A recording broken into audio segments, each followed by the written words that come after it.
నడిపిస్తాడు. పాడదామందరూ కూడా. శ్రమలోనైనా నన్ను విడువాడు, నడిపిస్తాడు నా దేవుడు. శ్రమలోనైనా అడుగులు తడబడిన, అలసట పైబడిన, అడుగులు తడబడిన, అలసట పైబడిన, చేయి బట్టి వేణు తట్టి చక్కని ఆలోచన చెప్పి, చేయి బట్టి వేణు తట్టి చక్కని ఆలోచన చెప్పి నడిపిస్తాడు నా దేవుడు. శ్రమలోనైనా పాడదామందరం. నడిపిస్తాడు నా దేవుడు, శ్రమలోనైనా నన్ను విడువాడు, శ్రమలోనైనా నన్ను విడువాడు. అత్యంత ప్రేమ నమ్మకం కలిగిన దేవా, నిన్ను విడువను ఎన్నడు ఎడబాయను అని సెలవిచ్చిన మా తండ్రి, సదాకాలము మీతో ఉంటానని వాగ్దానము చేసిన మా దేవా, నీకు వందనాలు స్తోత్రాలు చెల్లిస్తూ ఉన్నాం. అయ్యా, మీరు ఈ నెలలో మీరు మాకు అనుగ్రహించిన ఈ గొప్ప కృపను బట్టి నిన్ను స్తుతిస్తూ ఉన్నాము తండ్రి. వందనాలు. అలనాడు నాయన ఆదిమ అపోస్తలుల కాలములో ప్రభా, వారి ఇంటెంట మానక కూడుకొనుచు అయ్యా రొట్టె విరిచిటి ఎందును ప్రార్థన ఎందును ఎడతెగక ఉండిరి అని వాక్యము చెబుతూ ఉంది. అవును ప్రభా, అందుకే నాయన బలమైన సంఘము, విస్తరించబడిన సంఘము నాయన ఈ నెలలో ప్రభా పలుమార్లు నాయన ఈ యొక్క క్రిస్మస్ సందర్భంగా అనేక గృహాలలో అయా ఈ సాయంకాలపు పూట మేము నీ నామం పేరట కలిసి స్తుతించడానికి మీరు మాకు అనుగ్రహించిన ఈ కృపను బట్టి, అనుకూలతను బట్టి, ఆరోగ్యాన్ని బట్టి నిన్ను స్తుతిస్తూ ఉన్నాం. ఎంతవరకు ఏ ఏ స్థలాలలో ప్రభా ఈ కూడికలు జరిగాయో అవన్నీ ఆశ్వాదకరంగా జరిగించినందుకు స్తోత్రాలు. ఇంకో నాయన మా యొక్క సహోదరి వేణుగారి గృహములో జరుగుతూ ఉన్న ఈ కూడికను బట్టి నిన్ను స్తుతిస్తూ ఉన్నాం. స్థలం ఏదైనా గణపరచబడవలసింది నీ నామము, ఎత్తబడవలసింది నీ నామము, ప్రజలు చూడవలసింది అయ్యా నిన్ను నిన్ను నిన్ను. జ్ఞానులే కావచ్చు అయ్యా, గొర్రెల కాపరులే కావచ్చు, నిన్ను చూడ్డానికి మాత్రమే వారు ప్రయాణం చేశారు నాయన. అయ్యా, వారి ప్రయాణానికి ఒక ఉద్దేశం ఉంది, వారి ప్రయాణానికి ఒక గోల్ ఉంది నాయన. అవును నాయన, అలాంటి కృపలో మేము కూడా నిన్ను చేరే వరకు కూడా ప్రయాణం చేయాలి. పరలోక రాజ్యము చేరే వరకు ప్రయాణం కొనసాగించబడాలి. అవును నాయన, అట్రీతిగా మమ్మల్ని బలపరచమని, మహిమ పొందమని కొద్ది నిమిషాలు నీ వాక్యములో నుంచి స్పష్టమైన స్వరము ప్రజలకి వినబడునుగాక అని ప్రార్థన చేస్తూ ఉన్నాం. హృదయ అంతరంగంలో ఎరిగిన దేవుడు నాయన, ఇది నాయన బాక్య సంబంధమైన క్రిస్మస్గా కాదు, ఆయా ఆత్మ సంబంధమైన క్రిస్మస్లుగా ఇవి జరుగుతున్నందుకు స్తోత్రములు చెల్లిస్తూ ఉన్నాం. ఇకను కూడా జరిగించమని ఈ పూట మరొకసారి నీ బలమైన స్పష్టమైన స్వరమును వినిపింపచేసి అయ్యా హృదయాలు, జీవితాలు, కుటుంబాలు కట్టబడులాగన సహాయమును చేయమని, ఇవి ఆ హృదయాల్లో అంతరంగముల మార్పు, పరివర్తన తీసుకొచ్చేటట్లుగా ఈ మాటలు ఉంచమని, నీ చిత్తాన్ని ఎరిగి నీ చిత్తానికి తలవెంచే కృప మనసు అందరికీ వింటున్న ప్రతి ఒక్కరికి దయచేయమని యేసు నామమున కూర్చున్నాము తండ్రి, ఆమేన్. దేవునికి మహిమ కలుగును కాక. అందరూ శబ్దం గట్టిగా హల్లెలూయా, హల్లెలూయా. చాలా జాగ్రత్తగా వాక్యాన్ని వినండి. ఇంకెవరొచ్చినా బయట కుర్చీలు ఉన్నాయి, చక్కగా అక్కడ కూర్చోపెట్టండి. ఇక్కడున్న వారు ఆ కాకిలో ఐ మీన్ వాడలో ఉన్న కాకిలాగా అటు ఇటు చూడడం కాకుండా జాగ్రత్తగా నా మీద దృష్టి పెట్టి వాక్యం వినాలని మీకు సవినయంగా ప్రేమపూర్వకంగా మనవి చేస్తూ ఉన్నా. దేవునికి మహిమ కలుగును కాక. ఇంకే మాటలు అమ్మా మళ్ళీ ఇంక ఏ మాటలు ఉండద్దు, ఏ మాటలు ఉండడానికి వీలు లేదంతే. ఇంకా నా మాట అర్థమవుతుందా? కొద్ది నిమిషాలే వాక్యం మనం ధ్యానిస్తుంది కాబట్టి ఇంక ఏ మాటలు ఉండొద్దు. దయచేసి ఆ మంచి వాతావరణం దేవుడు మనకి ఇచ్చాడు. అలాగే ఆయన మాట్లాడడానికి కూడా మనం మంచి వాతావరణం ఇవ్వాలి. హల్లెలూయా. ఆయన మనతో మాట్లాడడానికి కూడా మంచి వాతావరణం ఇవ్వాలి. స్తోత్రం చెప్పండి గట్టిగా. హల్లెలూయా, హల్లెలూయా. రైట్, మంచిది. ఈ క్రిస్మస్ సందర్భముగా ఈ నెలలో పలుమార్లు అనేక స్థలాలలో మనము కూడుకుంటూ ప్రభుని స్తుతిస్తూ ఆయన మెల్లని స్పష్టమైన స్వరాన్ని వినడానికి ఇచ్చిన అవకాశాన్ని బట్టి నేను మొదటగా ప్రభుని స్తుతిస్తూ ఈ యొక్క కూడికను ఏర్పాటు చేసి మనలను ప్రేమతో ఆహ్వానించేటువంటి తల్లిగారు సహోదరి వేణుగారికి కూడా నా ప్రత్యేకమైన వందనాలను తెలియపరుచుచున్నాను. అలాగే ఎవరు ఆహ్వానించినా, ఏ గృహములో ఈ కూడికలను ఏర్పాటు చేస్తున్నా దేవుని ప్రేమను బట్టి వచ్చుచున్నటువంటి మీ అందరిని బట్టి కూడా ప్రభువుని స్తుతిస్తూ అందరికీ పేరు పేరున నా వందనాలను లోపల ఉన్న వారికి బయట ఉన్న వారికి అందరికీ తెలియపరుస్తూ ఉన్నాను.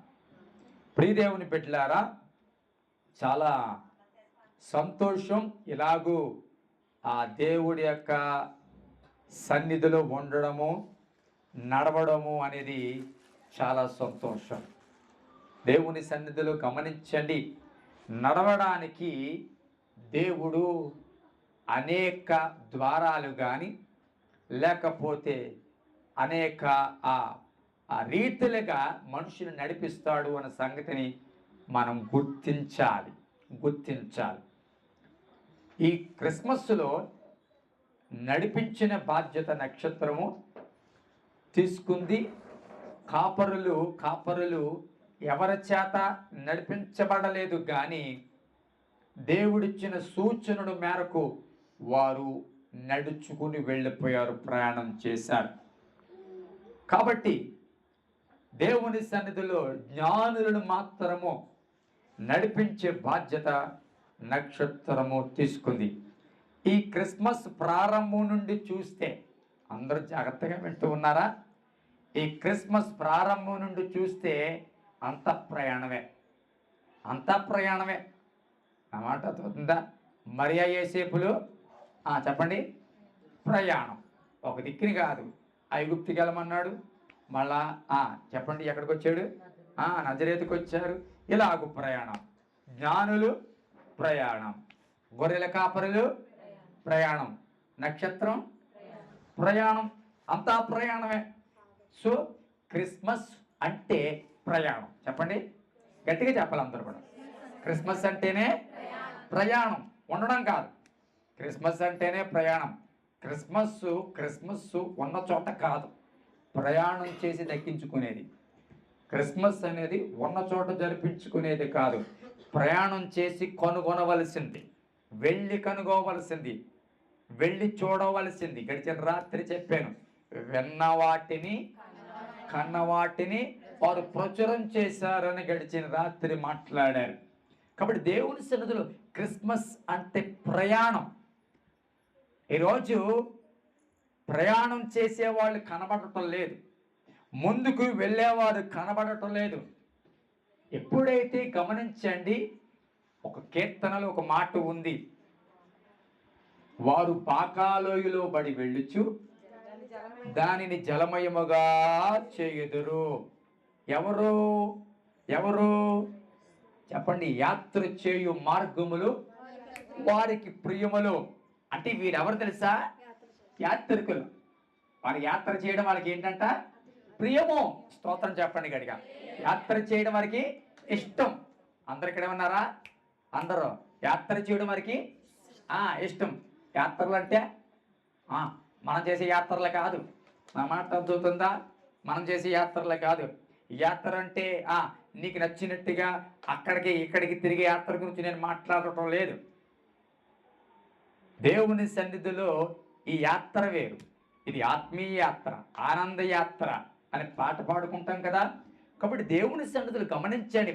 ఎవరైతే ఆత్మీయ యాత్ర చేస్తారో వారు, ఎవరైతే ప్రియంగా సంతోషంగా ఈ యొక్క ఆత్మీయ యాత్ర చేస్తారో వారు బాకాలోయలో పడి వెళ్ళొచ్చు దానిని జలమయముగా చేస్తారంట.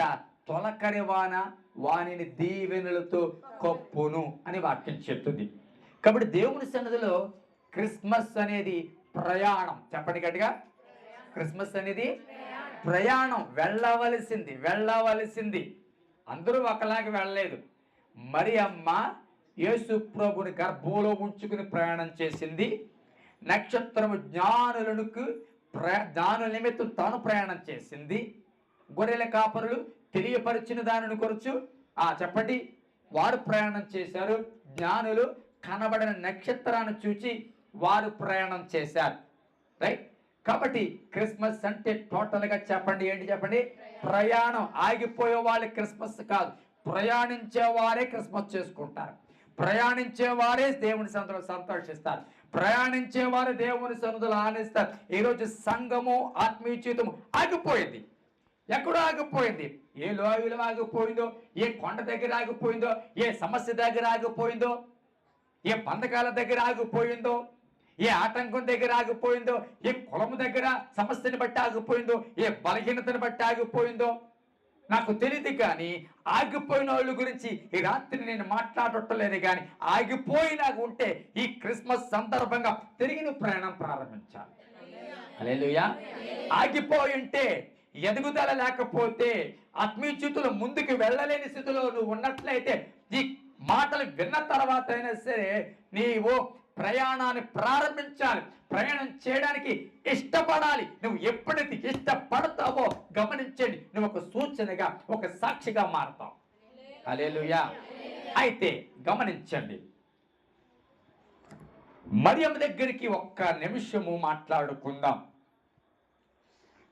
కన్య అయిన మరి దగ్గరికి దేవదూత ప్రత్యక్షమై నీవు కుమారుని కనబోతూ ఉన్నావు, పరిశుద్ధాత్మ వలన నీవు గర్భము దాల్చబోతూ ఉన్నావు అని చెప్పినప్పుడు కాస్త ఇబ్బంది అయినప్పటికీ, కాస్త భయపడినప్పటికీ కూడా ఆ కృపను అర్థం చేసుకుని దేవుని సన్నిధిలో అంగీకరించింది ఈ పెద్ద పనికి. హల్లెలూయా. హల్లెలూయా. అంగీకరించిన తర్వాత ఏసేపు కూడా దేవుడు మాటను బట్టి, దేవదూత మాటను బట్టి తన మనస్సును మార్చుకున్నాడు, మరియను చేర్చుకున్నాడు. గమనించండి. ఇద్దరూ కూడా ఒకరినొకరు అర్థం చేసుకున్న తర్వాత, ఇద్దరూ కూడా దేవుడి చిత్తాన్ని అర్థం చేసుకున్న తర్వాత, దేవుడి యొక్క ఉద్దేశాన్ని అర్థం చేసుకున్న తర్వాత వారు ఏం చేశారు తెలుసా? ప్రయాణాన్ని ప్రారంభించారు. హల్లెలూయా. హల్లెలూయా. ప్రయాణాన్ని ప్రారంభించారు. ఒక దిక్కు నుంచి మరొక దిక్కునికి, ఒక స్థలములో నుంచి మరొక దిక్కునికి. మొదటగా జనసంఖ్యలో వ్రాయబడడం కోసము దావీదు పురానికి వెళ్ళారు. అక్కడ ఉండగానే యేసు ప్రభువు పుట్టారు. ఇక్కడ హేరోదు ఉన్నాడు, శిశువుని చంపేవాడు అక్కడ ఉన్నాడు, మీకు ఆ విషయం తెలియదు, కాబట్టి ఇక్కడి నుంచి మీరు ఐగుప్తుకి వెళ్ళిపోండి అన్నారు. సరే అని మొత్తం మీద ఐగుప్తుకు బయలుదేరారు. మరలా ఐగుప్తు నుండి అక్కడ మరలా అక్కడి నుంచి శిశువుని చంపేవాడు పోయాడు. ముందు ఉన్నాడు, ఇప్పుడు పోయాడు. జాగ్రత్తగా నడుతుందా? ఎప్పుడు ఈ మాట జ్ఞాపకం చేసుకోండి. సమస్య ఎప్పుడు సమస్యగా ఉండదు. ఆ మాట అర్థమవుతుందా? ఎప్పుడు ఇబ్బందిగా ఉండదు. కనబడతారు, పోతారు. సమస్యలు కూడా వస్తాయి, అలాగే పోతాయి కూడా. నమ్మితే స్తోత్రం చెప్పండి. హల్లెలూయా. వస్తాయి, పోతాయి. ఏ రోజు ముందు ఉన్నాడు నిజమే, కానీ ఇప్పుడు పోయాడు. హేరోదు ముందన్నాడు నిజమే, హేరోదుని బట్టి సమస్య వచ్చిన మాట నిజమే, హేరోదుని బట్టి వీరు ఐగుప్తుకి వెళ్ళిన మాట నిజమే. కానీ ఇప్పుడు శిశువును చంపదలిచిన వాడు ఇప్పుడు పోయాడు, లేడు ఇక్కడ. కాబట్టి మీరు బయలుదేరారండి ఇశ్రాయేలు దేశానికి అని బయలుదేరిన తర్వాత మరలా హేరోదు కుమారుడైన అర్కేల ఎక్కడ రాజరికం చేస్తున్నాడు, రాజుగా ఉన్నాడని చెప్పిన తర్వాత అక్కడి నుంచి ఎక్కడికి వెళ్ళారు? నజరేతుకు వెళ్ళిపోయారు. అక్కడ ఆయన పెరిగిన సందర్భం కనపడుతుంది. అంటే ఎక్కడి నుంచి ప్రయాణాలు చేసుకుంటూ వచ్చారో చూడండి. జాగ్రత్తగా వినండి ప్రియ సహోదరులారా. ఈ రాత్రి నేను చెప్పాలనుకున్న ఉద్దేశము, మీరు నేను గ్రహించవలన ఉద్దేశము ఏంటో తెలుసా? ప్రయాణం చేయాలని మొదట మనకు తప్పకుండా అది అందరూ గ్రహించవలసిన వారమే. కానీ ఒక మాట చెప్తాను, గమనించండి. ప్రయాణము మన చిత్తానుసారంగా ఉండకూడదు. హల్లెలూయా, హల్లెలూయా. ప్రయాణము అనేది దేవుడి చిత్తానుసారంగా ఉండాలి. ప్రయాణం అనేది గమనించండి, నీ సొంత ఆలోచన, నీ సొంత తలంపు, నీకు నచ్చినట్లుగా ప్రయాణం చేస్తూ ఇది కూడా ప్రయాణమే అని అనుకుంటున్నావేమో. గమనించండి, చాలా మంది ప్రయాణంలో ఉన్నారు కానీ వారు దేవుడి చిత్తానుసారమైన ప్రయాణంలో లేరు. చాలా మంది ఉన్నారు, క్రైస్తవులుగా పిలువబడిన వారు చాలా మంది ఉన్నారు. ఈ డిసెంబర్ నెలంతా కూడా చెప్పండి, ఎటు చూచినా నక్షత్రాలు. ఏం కనపడతాయి? ఎటు చూచినా నక్షత్రాలే. సంవత్సరం మొత్తం మీద ఎక్కడ గుడికి వెళ్ళినట్టు కనపడదు. కానీ నక్షత్రం తప్పని అంటలేదు, ఒక విశ్వాసం వాళ్ళకి. గమనించండి, అంటే నేను అంటాను, అప్పుడప్పుడు కనబడే విశ్వాసానికి కాదు దేవుడికి కావాల్సింది, నిత్యము ప్రయాణం చేసేవారు కావాలి. హల్లెలూయా, హల్లెలూయా. సీజనల్గా కనబడే క్రైస్తవులు కాదు దేవుడికి కనవలసింది. ప్రతిరోజు సిలువనెత్తుకునే క్రైస్తవులే దేవుడికి కావాలి అనే సంగతిని మనం జ్ఞాపకం చేసుకోవాలి. చాలా నక్షత్రాలు కనబడుతూ ఉంటాయి, రంగురంగుల నక్షత్రం. ఒకటి ఎరుపు నక్షత్రం, ఒకటి పసుపు నక్షత్రం, ఒకటి తెల్ల నక్షత్రం. రకరకాల నక్షత్రాలు నచ్చినట్లుగా వారికి దొరికినట్లుగా పెట్టుకుంటూ ఉన్నారు. అయితే ఈ నక్షత్రాలు మన ఇంటికే పరిమితం అయిపోతాయి, అవి ఎక్కడికి నడవు. గమనించండి ప్రియ సహోదరులారా, దేవుని సన్నిధిలో ప్రయాణం చేయాలి, కానీ అది మా చిత్తానుసారమైన ప్రయాణం కాకూడదు. ఇంకొక విషయం బాగా గమనించండి, రాత్రి ప్రయాణం చేయాలి అనుకున్న ప్రతి ఒక్కరు కూడా గమనించండి, తమ్మును తాము దేవుడు నడిపింపుకు అప్పగించుకోవాలి. హల్లెలూయా. తమ్ముడు తాము ఏం చేయాలి? దేవుడు నడిపింపుకు అప్పగించుకోవాలి. అసలు విషయం చెప్పనా? జాగ్రత్తగా వినండి. ఈ రాత్రి కన్సీవ్కు ముందు జాగ్రత్త అవసరమా, కన్సీవ్ తర్వాత జాగ్రత్త అవసరమా? అది ఆడో చెప్పలేకపోతున్నారు, మొగలు చెప్పేస్తున్నారు. హల్లెలూయా. కన్సీవ్కు ముందు జాగ్రత్త అవసరమా? కన్సీవ్ అర్థం కాదు, ఓకే. గర్భం దాల్చక ముందు జాగ్రత్త అవసరమా? గర్భం దాల్చిన తర్వాత జాగ్రత్త అవసరమా? ఎస్, గర్భం దాల్చిన తర్వాత జాగ్రత్త అవసరం. అవునా కాదా? చాలా. గర్భం పడిందంటే ఇంక అయిపోయింది అని కుదరదు. ఆ గర్భంలోనిది బయటకు వచ్చే వరకు చెప్పండి, బహు జాగ్రత్త చాలా అవసరం. తిండి జాగ్రత్త చెప్పరే, నడవడం జాగ్రత్త, చేసే పనులు జాగ్రత్త, చూసేది కూడా చాలా జాగ్రత్త. నేను ఎవరు చెప్పారు? మనవాడు చెప్పారు కదా. కన్సీవ్ ఐ మీన్ ఏమంటారు, గర్భంలో ఉన్నప్పుడు టైఫాయిడ్ వచ్చింది. గీత గారు, ఎస్ గీత గారు, గర్భంలో ఉన్నప్పుడు నాకు టైఫాయిడ్ జ్వరం వచ్చింది. ఆ టైఫాయిడ్ జ్వరాన్ని బట్టి ఆ సైడ్ ఎఫెక్ట్స్ మా పాప మీద పాప మీద పడింది అని చెప్పారు కదా. స్తోత్రం చెప్పండి గడిగా. అంటే గమనించండి, కన్సీవ్గా ఉన్నప్పుడు ఏ చెడు ప్రభావం అయినా, ఒక మాట చెప్తాను జాగ్రత్తగా, జాగ్రత్తగా వినండి. కన్సీవ్గా ఉన్నప్పుడు జాగ్రత్త నీవు తీసుకుంటావా, పిల్లవాడు తీసుకుంటాడా? చెప్పరాలు చూస్తారని తల్లే తీసుకుంటాడు. నా మాట అర్థమవుతుందా? జాగ్రత్త ఎవరు తీసుకోవాలి? నడక ఎవరు చూడాలి? మాట చూపు. హర్రర్ మూవీలు చూడద్దంటాడు. నా మాట అర్థమవుతుందా? హర్రర్ మూవీలు భయపెట్టేవి ఏమంతేనా చూడకంట అంటారు.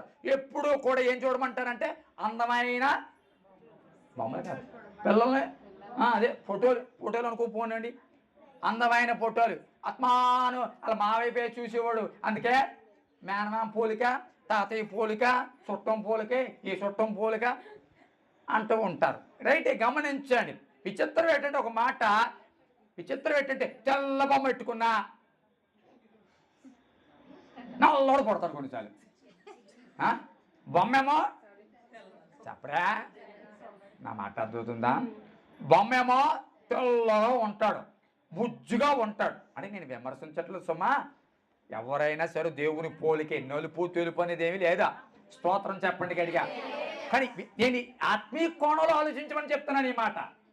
ఆత్మీయ కోణంలో చూసేది ఒకటే, కానీ కనేది అర్థమవుతుంది అందరికీ. చూసేది అందరూ బాగుంటారా, ఏ శుభ్రమైన చూస్తారు అందరూ, కానీ కనేది ఎవరికి వెళ్తున్నారు? దెయ్యాల్ని. నా మాట అర్థమవుతుంది? ఎవరికి అంటున్నారు? దెయ్యాలకి అంటున్నారు, దుష్టులకి వెళ్తున్నారు, అసలు ఏ మాత్రం ప్రభావితం చూపలేని వాళ్ళని కంటూ ఉన్నారు. ప్రియబిడ్డలారా, నీవు 9 నెలలు మోసిన నీ గర్భాన్ని బట్టే నీకే తృప్తి లేకుండా పోతుంది. అయ్యో కొడుకునుకున్నానండి, ఎంత పని జరిగిపోయింది. కొడుకు కొడుకు కొడుకు కొడుకు కొడుకు కొడుకు కొడుకు కొడుకు అని ప్రార్థన ప్రార్థన ప్రార్థన ప్రార్థన, అదే గొడవ గొడవ గొడవ గొడవ. ఓ టెన్షన్, డాక్టర్కి ఎంత టెన్షన్ ఉంటుంది కానీ వీడి మాత్రం ఓ టెన్షన్. ఎవడు పుట్టేస్తాడో ఏమో అని టెన్షన్. చివరికి వీడు అనుకున్నట్టుగానే కొడుకు పుట్టలేదు, కూతురు పుట్టేసింది. ఇంకా చూసుకో, ఏమన్నా రాలేదంటే అల్లుడు గారు ఏం చెప్తామండి, అల్లుడు గారు కొంచెం డిసప్పాయింట్లో ఉన్నారు. ఇలాంటి మాటలు వింటలేదా? 2 నెలలు 3 నెలలు భార్య అని పుట్టిన పిల్లలను కూడా చూడలేని మహానుభావులు లేరే భూమి మీద? ఉన్నారా లేదు చెప్పండి. మరే ఇప్పుడు దేవుని సన్నిధిలో ఎందుకు ఈ మాట చెప్తూ ఉన్నానంటే, దేవుని సన్నిధిలో మనము మన యొక్క ప్రయాణాన్ని ప్రభువుకు అప్పగించుకోవాలి. హల్లెలూయా. ఏం అప్పగించుకోవాలి? ప్రభువుకు అప్పగించుకోవాలి. గమనించండి, ఈ ప్రయాణంలో ప్రభువుకు అప్పగించుకోవడం ఎంత అవసరమో నేనంటాను, జాగ్రత్త తీసుకోవడం కూడా అంతే అవసరం. జాగ్రత్త కూడా తీసుకోవాలండి. నేను పుట్టేశాను లేకపోతే కడుపులో పడిపోయాడు అని హ్యాపీ క్రిస్మస్ అని గెంతేకూడదు. ఆ మాట అర్థమవుతుందా? స్తోత్రం చెప్పండి గట్టిగా. హల్లెలూయా హల్లెలూయా. కడుపులో పడ్డాడో కానీ కాపాడుకోవడం నేర్చుకోవాలి, కాపాడుకోవడం తెలుసుకోవాలి. కడుపులో పడిన తర్వాత కొన్ని నియంత్రణకి రావాలి. కడుపులో పడిన తర్వాత కొన్ని తినే ఉంటాయి, తినకూడనే ఉంటాయి. నేను అంటాను, పడినది ఎంత సంతోషమో కాపాడుకోవడం అంతే బాధ్యత. పుట్టడం ఎంత సంతోషమో దేవుడు తెలుసుకోవడం ఎంత సంతోషమో నేనంటే ప్రయాణం చేయడం కూడా అంతే ప్రాముఖ్యం. ప్రయాణం కూడా అంతే ప్రాముఖ్యం. నేను అంటాను, ప్రయాణం సరిగ్గా లేదా నేను అంటాను, ఒకప్పుడు దేవుడి సన్నిధిలో నిజమైన కన్సీవే కానీ ఇప్పుడు ఏమైందో తెలుసా? అబార్షన్ అయిపోయింది. కారణము నీ జాగ్రత్త లేకపోవడాన్ని బట్టే. దేవుని సన్నిధిలో నీ జాగ్రత్త లేకపోవడం. రెండవది ప్రభు చిత్తానికి అప్పగించుకోకపోవడం. ఏంటంటే ఈరోజు చాలా మంది ప్రయాణాలు నడుస్తున్నారు కానీ దేవుడి చిత్తానుసారమైన ప్రయాణాలు కాదు అవి. వారి జీవితాల్లో దేవుడి ఆలోచన ప్రకారం జరుగుతున్న ప్రయాణాలు కాదు అవి. దేవుడి ఉద్దేశం ప్రకారం జరుగుతున్న ప్రయాణాలు ఏమి చెప్పండి కాదు. దేవునికి స్తోత్రం చెప్దాం గట్టిగా. హల్లెలూయా హల్లెలూయా.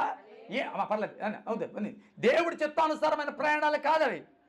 దేవుని ఆలోచన ప్రకారంగా ఉండే ప్రయాణాలు కాదండి అవి. చెప్తాను, గమనించాడు.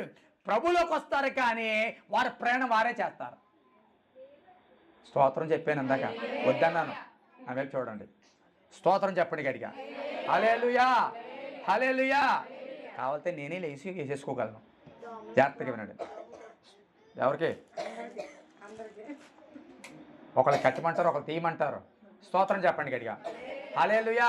కాబట్టి దేవుని సన్నిధిలో గమనించండి, ఎవరికి మన ప్రయాణాన్ని అప్పగించి మనం ప్రయాణం చేస్తూ ఉన్నాం, ఎవరు చేతుల్లో ఉండి ఎవరు నడిపింపు చేత ప్రయాణం చేస్తున్నా, నడిపించేవారు ఎవరు? దేవుడా లేక ఒక వ్యక్తి? ఎవరు చేత నడిపించబడుతున్నా? సమాజం చేత నడిపించేవారు వారు ఉంటారు, ఎవరినో చూసి నడిచే వాళ్ళు కొంతమంది ఉంటారు. ఎవరితో సంబంధం లేదు, నాకు నేనే రాజు అనుకుని స్వచిత్తం మీద ఆధారపడే వాళ్ళు నడిచేవాళ్ళు చెప్పండి ఉంటారా? వాక్యంతో సంబంధం లేదు వీళ్ళకి, దేవుడు చెప్పిన మాటలతో సంబంధం లేదు. అసలు దేవుడి యొక్క ఉద్దేశము, దేవుడి ఆలోచనతోనే వీళ్ళకి సంబంధం లేని ఈ ప్రయాణం ఇది. హల్లెలూయా, హల్లెలూయా. ప్రభు చిత్తానికి మరియా యోసేపులు అప్పగించుకున్నారు ప్రయాణం చేయడానికి. ప్రజా సంఖ్యలో వ్రాయబడ్డానికి బయలుదేరిన తర్వాత అక్కడి నుంచి ఎక్కడికి వెళ్ళమంటే అక్కడికి వెళ్ళారు. ప్రజా సంఖ్య దావీదుపురానికి వెళ్ళిన తర్వాత అక్కడి నుంచి ఐగుప్తుకి వెళ్ళమంటే అదేంటి ప్రభువా, ఐగుప్తుకి వెళ్ళాలి తప్పదు. నేను నా చిత్తానుసారంగా నిన్ను నడిపిస్తున్నాను, నా చిత్తము సరైనదే, నా ఉద్దేశములు నీ పట్ల అవి మంచివే, అవి నీకు క్షేమకరమైనవే, నీకు మంచి చేసేవే, ఏం జరగబోతుందో ఎరిగి, నీ శత్రువు ఎవడున్నాడో ఎరిగి, చుట్టూతో ఉన్న పరిస్థితులను ఎరిగి నేను నడిపిస్తున్నాను. కాబట్టి నేను నాకు అప్పగించుకుంటే బయలుదేరా ఐగుప్తుకి. హల్లెలూయా, హల్లెలూయా. ఏమైనా ఐగుప్తుకి వెళ్ళమంటే యోసేపు ఏమైనా అన్నాడా, ప్రభు పోనీ పక్కన ఎక్కడన్నా వేరే ఇంట్లో ఏమన్నా దాక్కుని తొలిపేసేసుకుంటాం ప్రభా అని ఏమైనా అన్నాడా? ఏమనలేదు. ఐగుప్తుకి వెళ్ళమంటే చెప్పండి, భార్యతో ఐగుప్తుకి బయలుదేరాడు. పోనీ అక్కడ బాగానే ఉంది అని అనుకుంటే మరలా అక్కడి నుంచి ఎక్కడికి వెళ్ళమన్నారు, ఇజ్రాయేల్ దేశానికి వెళ్ళమన్నాడు. పోనీ ఇజ్రాయేల్ దేశానికి బయలుదేరి వచ్చిన తర్వాత అక్కడ పోనీ ఉన్నామా అనుకుంటే అక్కడి నుంచి మళ్ళీ నజరేతుకి వెళ్ళమన్నాడు. నేను అంటాను, ఈ ప్రయాణాలన్నీ కూడా సొంత ప్రయాణాలు కాదు, దేవుడి చిత్తానుసారమైన ప్రయాణాలు. గట్టిగా చెప్దాం హల్లెలూయా, హల్లెలూయా. దేవుడి చిత్తానుసారమైన ప్రయాణాలు. వాడు సొంత ఆలోచనలతో ప్రయాణం చేసినవి కావు, సొంత అభిప్రాయములు, సొంత ఆలోచనలు, సొంత ప్లాన్లు ఇవేవి కాదు. దేవుడి చిత్తానికి అప్పగించుకొని. హల్లెలూయా, గట్టిగా చెప్దాం హల్లెలూయా, హల్లెలూయా. ఇంకో మాట చెప్తాను, జాగ్రత్తగా వినండి. చాలా జాగ్రత్తగా ఉన్నావు, పుట్టాడు. నేను అంటాను, పుట్టిన తర్వాత ఇప్పుడు జాగ్రత్త అవసరమా అవసరం లేదా? చెప్పరే, పుట్టిన తర్వాత కూడా జాగ్రత్త అవసరమే కదమ్మా. పుట్టిన తర్వాత ఎవరికి జాగ్రత్త? బిడ్డకి జాగ్రత్త. అర్థమైందమ్మా? ముందు ముందు జాగ్రత్త అది లోపల బిడ్డకే, కానీ కొంతకాలం కనబడ్డావు. ఆ మాట అర్థమవుతుందా? అది జాగ్రత్తే, కానీ కొంతకాలం కనబడ్డు. కానీ ఒక మాట చెప్తాను, మొదటి జాగ్రత్త సక్సెస్ అవుతే నేను అంటాను, ఒక గర్భంలో నుంచి ఒక మంచి శిశువు బయటకు వస్తాడు. హల్లెలూయా. సరైన జాగ్రత్తలో నీవు ఉంటే, సరైన జాగ్రత్తగా నువ్వు బ్రతికితే, ఆత్మానుసారంగా జీవిస్తే, వాక్యానుసారంగా బ్రతికితే, దేవుడు చెప్పినట్లుగా నువ్వు అప్పగించుకున్నట్లయితే మంచి ఫలితం చూస్తాం. అయితే గమనించండి, ఇప్పుడు పుట్టిన పిల్లవాడిని ఏం చేయాలి? చాలా జాగ్రత్తగా చూడాలి. హల్లెలూయా, హల్లెలూయా. చాలా జాగ్రత్తలు తీసుకుంటారు కదమ్మా. స్నానం చేయించినప్పుడు జాగ్రత్త తీసుకుంటారు, ఏదైనా పెట్టేటప్పుడు జాగ్రత్తగా తీసుకుంటారు, పడుకోటప్పుడు. మొన్న చదివాను, మొన్నే భార్యాభర్తలు ఇద్దరునంట చక్కగా వాడు పుట్టాడు, బాబు పుట్టాడు. వాళ్ళు మధ్యలో వేసుకున్నట్టున్నారు, మధ్యలో వేసుకుని ఇద్దరు పడుకున్నారు. నిద్దట్లో మరి కదిలారో ఏం జరిగిందో మరి ఎలా పడుకున్నారో మరి నాకు తెలియదు, కానీ పొద్దుట్లు వేసేటప్పటికి ఆ పిల్లడు చచ్చిపోయి ఉన్నాడు. చూసారా? పిల్లోడు ప్రేమతోనే మధ్యలో వేసుకున్నారు చక్కగా, కానీ పడుకోవడం తెరం. ఆ మాట అర్థమవుతుందా? గమనించండి, ఎంతో క్రమం, ఎంతో జాగ్రత్త తీసుకుంటేనే కొడుకు పుట్టాడు.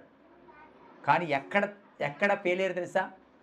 ఆ పుట్టిన వాడిని కాపాడుకోవడంలో ఫెయిల్ అయిపోయారు. స్తోత్రం చెప్పండి. ఆ మాటలు అర్థమవుతున్నాయి అందరికీ? పుట్టిన వారు కాపాడుకోవడంలో ఫెయిల్ అయిపోయారు.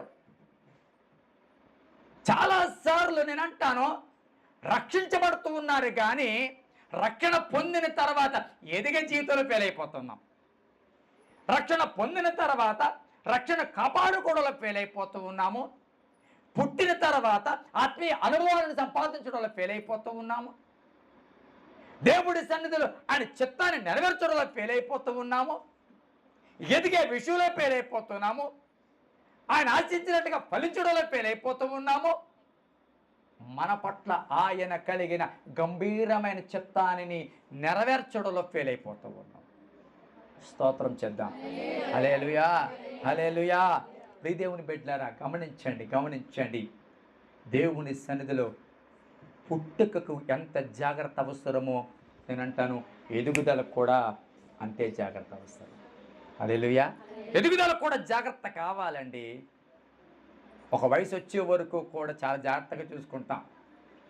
ఆడికి ఇది మంట, ఇది కరెంటు, చెప్పరే ఇక్కడికి వెళ్ళొచ్చు అన్న ఒక వయసు వచ్చే వరకు కూడా చాలా కంటికి రెప్పలా చెప్పండి చూసుకుంటాం.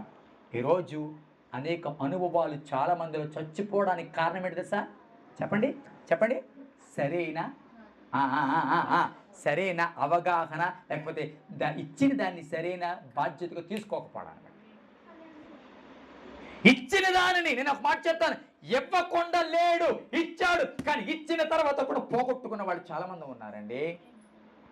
ఇచ్చిన తర్వాత కూడా పోగొట్టుకుని అయ్యో అని ఏడ్చేవాళ్ళు ఈరోజు చాలా మంది ఉన్నారు. చాలా మంది నేను అంటాను, ఒకప్పుడున్న అనుభవం ఈరోజు చచ్చిపోయిందని చెప్పడానికి పెద్ద విశేషం ఏం అవసరం లేదు. ఒకప్పుడు నా అన్యభాషలతో మాట్లాడే ప్రార్థన ఈరోజు లేదనడానికి అది పెద్ద ఆశ్చర్యం అవసరం లేదు. ఒకప్పుడు నా ఆసక్తి ఈరోజు చచ్చిపోయిందని చెప్పడానికి పెద్ద అవసరం ఏమీ లేదు. ఒకప్పుడు చెప్పండి గొప్ప కనుల వలె నీ కన్నులు ఉండేవి, కానీ ఈరోజు అవి లేవని చెప్పడానికి పెద్ద ప్రత్యేకమేమీ లేదు. కారణం ఏంటి? కాపాడుకోవడము తెలియక. చెప్పాలి గట్టిగా అందరూ కాపాడుకోవడం తెలియక ఈరోజు అనుభవాలను పోగొట్టుకుంటూ ఉన్నారు. ఇచ్చిన ప్రత్యక్షతలను పోగొట్టుకుంటూ ఉన్నారు. దేవుడిచ్చిన ఆశీర్వాదాలను పోగొట్టుకుంటున్నారు. నేను ఒక మాట చెప్తాను, సొలొమోను లాంటి వాడు అసలు బైబిల్ గ్రంథంలో ఉన్నాడండి? అంతకు ముందే కానీ చెప్పండి తర్వాతే కానీ ఉండడు అని వాక్యం చెప్తుంది. జ్ఞానంలోను వివేచనలోను నాట్ ఓన్లీ దాన్ చెప్పండి ఐశ్వర్యపు ఘనతల్లో కూడా అటువంటి వ్యక్తి లేడే. దేవుడు అడిగిన దానికంటే ఎక్కువ ఇచ్చాడు. అడగకపోయినా ఇచ్చాడు. సొలొమోనును ప్రేమించి అంతకు ముందు ఎవరికి రాజులకి, తర్వాత వచ్చే రాజులకి ఎవరికి ఏమైనా ఘనత సొలొమోనుకి ఇచ్చాడు. రైట్, బాగుంది. ప్రపంచమంతా కూడా సొలొమోనును చూసి ఆశ్చర్యపడ్డారు. షాబా దేశపు రాణి వచ్చి సొలొమోను జ్ఞానాన్ని చూసి ఆశ్చర్యపడింది.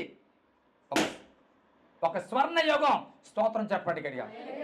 ఏ యుగం అది? ఒక స్వర్ణ యుగం. చాలా చక్కగా ఒక సమాధానకరమైన రాజు, సమాధానము అని పేరుకు అర్థం కలిగిన వ్యక్తి పరిపాలిస్తూ ఉన్నాడు. యుద్ధాలు లేకుండా చక్కగా జీవితం వెళ్ళింది. కానీ ఏమైంది? దానిని కాపాడుకోలేకపోయాడు. ఆ ఐశ్వర్యమును, ఆ ఘనతను, ఆ జ్ఞానమును, ఆ దేవుడిచ్చిన ప్రత్యేకతను కాపాడుకోలేకపోయాడు. దానిని చివరి వరకు కూడా అందరూ నిలవలేకపోయాడు. ప్రారంభ ప్రార్థన దేవుడు విన్నప్పుడు ఎంత సంతోషించాడో, ఆ ప్రార్థనకి దేవుడు మురిసిపోయి ఎంత బాగా ప్రార్థన చేసేవరా బాబు అని చెప్పి, నువ్వు అడగకపోయినా నీకు సమస్త ఐశ్వర్యాలను ఘనతనిస్తున్నాను అన్నాడు. తర్వాత ప్రార్థనే లేదు. ఏమి లేదు? చెప్పరే గట్టిగా, ప్రార్థనే లేదు. ప్రారంభంలో నా మాట ప్రారంభంలో అద్భుతమైన మందిరం నిర్మించిన నిర్మాణకుడు, ముగింపులో అదొక అద్భుతం. దెయ్యాలకు మందిరాలు కట్టించడం నిర్మాణకుడు అయిపోయాడు. అన్య దేవతలకు ఆలయాలను కట్టించడం నిర్మాణకుడు అయిపోయాడు. ఈ వ్యక్తేనండి, ఈ వ్యక్తే చెప్పండి యెరూషలేములో మందిరాన్ని కట్టినవాడు. కానీ అదే యెరూషలేములో చెప్పండి అన్య దేవతలను కట్టి స్థితికి ఒక రోజుకి దిగజారిపోయాడు. ఇప్పుడు చెప్పండి దేవుడు ఇచ్చాడా లేదా? చెప్పండి, ఇచ్చాడా లేదా? ఎక్కడ ఇవ్వడం వెనకాతలు చేశాడా? అమ్మ కూర్చో. ఇవ్వడం ఏమైనా వెనక చేశాడా? ఏం చేయలేదే, ఇచ్చాడు. కానీ కాపాడుకోవడంలో చెప్పాలి గట్టిగా అందరూ, కాపాడుకోవడంలో ఏమైపోయాడు? ఫెయిల్ అయిపోయాడు. ఇచ్చిన దానికి భద్రపరచుకోవడంలో ఫెయిల్ అయిపోయాడు. ఇచ్చిన ఆశీర్వాదాన్ని కాపాడుకోవడంలో, ప్రభు కొరకు సాక్షిగా నిలబడడంలో, తర్వాత వచ్చేవారికి దీవెనకరంగా ఉండడంలో, అంతేకాదు ఐక్యతగా ఉండవలసిన ఇశ్రాయేలు దేశము ముక్కలైపోవడానికి కూడా చెప్పండి కారకుడైపోయాడు. దేవునికి స్తోత్రం చెప్తాం గట్టిగా చెప్పాలి. ఒక మాట చివరిగా చెప్తాను, కాపాడుకుంటే ఎంత ప్రయోజనం ఉంటుందో జాగ్రత్తగా వినండి. అమ్మా, కాపాడుకుంటే ఎంత ప్రయోజనం ఉంటుందో జాగ్రత్తగా వినండి. మరియా తన గర్భము దాల్చిన వెంటనే అవమానాలకి సిద్ధపడింది. రైట్, నిందలకి సిద్ధపడింది. ఖచ్చితంగా ఆ నిందలు, ఆ అవమానాలు వచ్చే ఉంటాయి. No doubt. ఏ కన్యక కూడా ఆ అవమానాలను తట్టుకోలేదు, ఆ నిందలను తట్టుకోలేదు. తట్టుకుని బ్రతికి బట్ట కట్టదు.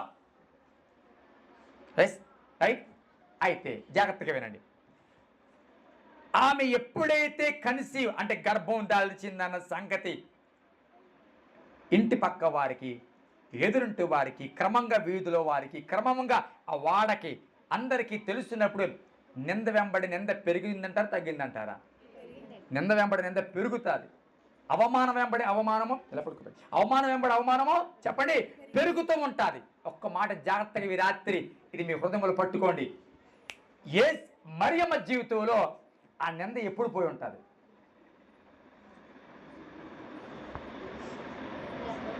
చెప్పండి. మరియమ్మ జీవితంలో ఆ నింద ఎప్పుడు పోయి ఉంటుంది? పుట్టినప్పుడు పోయి ఉంటుంది అంటారా? చెప్పలే. పుట్టినప్పుడు పోయి ఉంటుందరా? పుట్టిన తర్వాత కూడా ప్రజలు ఏమంటారు తెలుసా? పాపాన్ని కందే, పాపపు పని చేసి ఈ బిడ్డను కందే అని. ఎప్పుడు తెలుసా నింద పోయి ఉంటుంది తెలుసా? ప్రజలందరూ కూడా రే ఇంత జ్ఞానము, వడ్లవాని కుమారుడైన ఏసేపు కుమారుడైన ఈయనకి ఎలాగొచ్చింది, ఈయనకి ఈ భాష ఏంటి, ఈయనకి జ్ఞానం ఏంటి అని ఆయన ద్వారా జరుగుతున్న ప్రతి కార్యాన్ని బట్టి చూచినప్పుడు ప్రజలు ఖచ్చితంగా ఏమనుకుంటారు తెలుసా? ఆ రోజు అనుకున్నాం కానీ ఈ రోజు తెలుస్తుంది ఆ రోజు ఆమె కన్నది లేకపోతే ఆమె మోసింది ఈ రోజు వాస్తవము. నేను మాట చెప్పిన కాపాడుకుంటే దేవుడిచ్చింది. ఒక రోజు నిందించబడిన చోట గణపరచబడతాం. హల్లెలూయా. ఒక మాట చెప్తాను, కొంతకాలము నేను అంటాను ఎదుగుదల ప్రజలు కనబడకపోవచ్చు కానీ ఏదో ఒక రోజు నువ్వు మోసేది నీకు సాక్షిగా నిలబడతాది. ఏదో ఒక రోజు నువ్వు మోసేది నీకు గర్వ కారణం అవుతుంది. ఏదో ఒక రోజు నువ్వు మోసే అవమానం, నువ్వు మోసే నింద, కన్నీళ్ళు ప్రతిదీ కూడా ఎదిగి పరిపక్వమయ్యే రోజు రాబోతూ ఉంది. ప్రతి దానికి ఘనత రాబోయే రోజు రాబోతుంది. ప్రతి దానికి విడుదలయ్యే రోజు రాబోతుంది. ఆ రోజున ఒకప్పుడు నిన్ను నిందించిన ప్రజలే ఏమంటారు తెలుసా? నువ్వు నిజముగా ధన్యురాలివి అంటారు. హల్లెలూయా, హల్లెలూయా. నిజముగా నువ్వు ధన్యురాలివి అంటారు. ఏదో మోస్తున్నాం అనుకున్నాం, పాపం మోస్తున్నాం అనుకున్నాం, వ్యభిచారం చేసామనుకున్నాం, చాలా నిందలు మోసాం. కానీ ఈరోజు ఎంటైర్ యూదులందరూ కూడా తిరగడానికి లోకము ఆయన వెంట పోయింది అని శత్రువుడు సైతము చెప్పుతున్నాడంటే ఎంత ప్రభావితమైన కుమారుని కన్నావమ్మా అని చెప్పి మరియమ్మను చెప్పండి అందరూ అర్థం చేసుకుని దేవుడి నామాన్ని మహిమపరిచే రోజు వచ్చింది. ఎప్పుడు తెలుసా? దేవుడు ఇచ్చింది క్రమంగా పెరిగి పెద్దదైనప్పుడు. స్తోత్రం చెప్పండి గట్టిగా. హల్లెలూయా, హల్లెలూయా. పెరిగి పెద్దదై పరిపక్వమయ్యే రోజు రాబోతూ ఉంది. ఈ క్రిస్మస్ సందర్భంగా దేవుడు మాట్లాడుతూ ప్రతిదీ కూడా ఈ రోజు కనబడిన ప్రతి ఆశీర్వాదం, ఈ రోజు కనబడిన ప్రతి దీవెన, ఈ రోజు కంటికి కనబడిన ప్రతి సంతోషము పరిపక్వమయ్యే రోజు రాబోతూ ఉంది. అది నీ ముందు సజీవ సాక్షిగా నిలబడే రోజు రాబోతూ ఉంది. ప్రజల ముందు నేను కలిసి తీసుకొచ్చే స్థితి రోజు రాబోతూ ఉంది. కాబట్టి కొంతకాలము ఎదురు చూడాలి. చెప్పాలి, కొంతకాలం ఎదురు చూడాలి, కొంతకాలం ఓపిక పట్టాలి, కొంతకాలం నిందలు తప్పదు, కొంతకాలం అవమానాలు తప్పదు, కొంతకాలం శ్రమలు తప్పదు, కొంతకాలం ప్రతికూల పరిస్థితులు తప్పదు, కొంతకాలం నువ్వు చెయ్యని పనికి కూడా చెప్పండి నీవు మోయవలసి వస్తాది. స్తోత్రం చెప్పండి గట్టిగా చెప్పాలి. హల్లెలూయా, హల్లెలూయా. ఒకరోజు చెప్పండి ఎదిగిన తర్వాత సాక్ష్యంగా ఉండబోతుంది. ఎదిగిన తర్వాత సాక్ష్యంగా ఉండబోతూ ఉంది.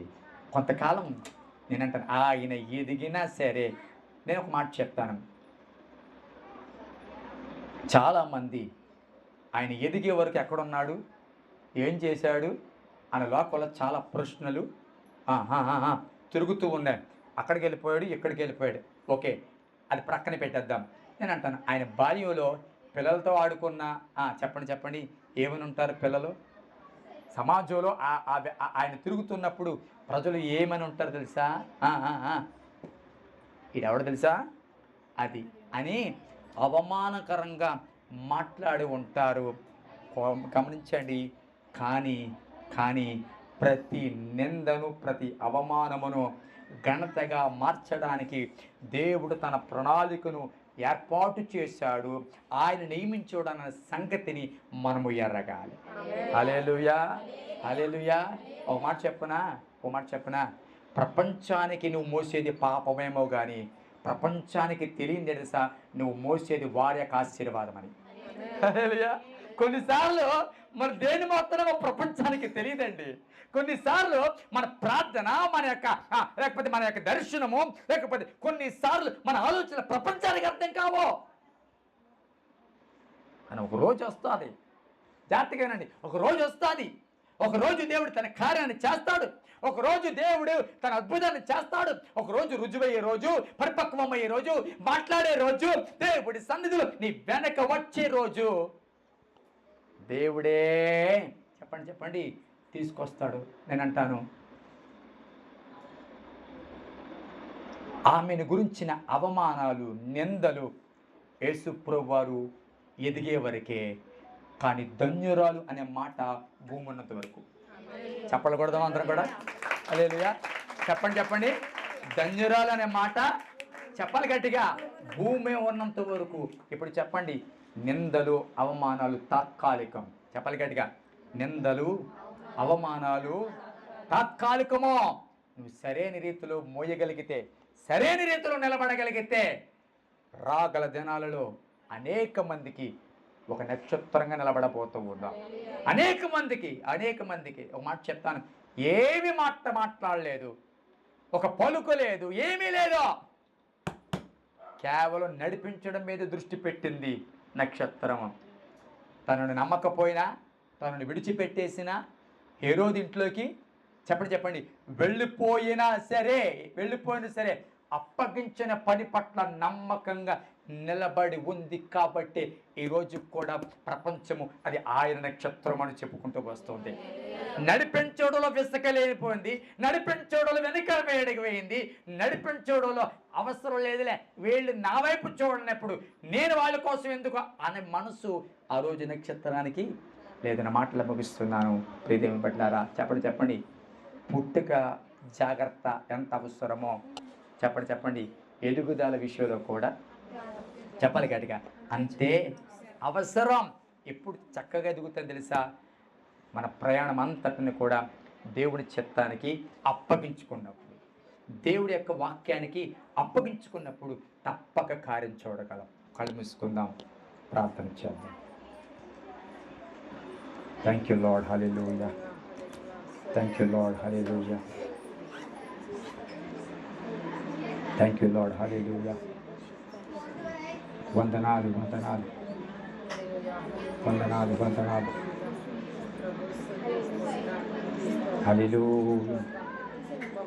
హల్లెలూయా. ఆపే. హల్లెలూయా. స్తోత్రాలు. ఒక్క మాట ప్రభుతో చెప్పు, అయ్యా నా